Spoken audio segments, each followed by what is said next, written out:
Cutting কাটার জন্য মেশিনটা sharp করে নিলাম। এখন মার্কিং দাগ বরাবর সাইড দিয়ে শেপ দিয়ে নিতে হবে।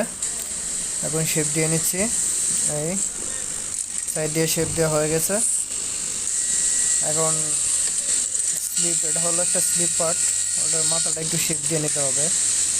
এই যে শেপ দিচ্ছি,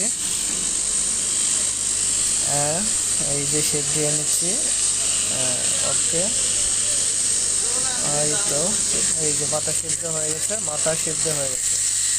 এখন একটু শার্প দিয়ে বডির ভিতর দিয়ে ঢুকিয়ে বডিটা নিজের করে নিয়ে আসতে হবে। তার জন্য একটু ক্লাম লাগাতে হবে, যেন বডির পেপার মার্কিং পেপারটা একটু এলোমেলো না হয়ে যায়। এই তো, এখন আমি বডির ভিতরে নিলাম, এই যে দেখেন নিলাম। মার্কিং দাগ আছে, মার্কিং দাগ বরাবর আমাদের কাটতে হয় যেন আঁকা পাকা না হয়ে যায়। এই যে বডিটা বের হয়ে নিয়ে আসছি, প্রায় এই যে বডিটা বের করে নিয়ে আসলাম।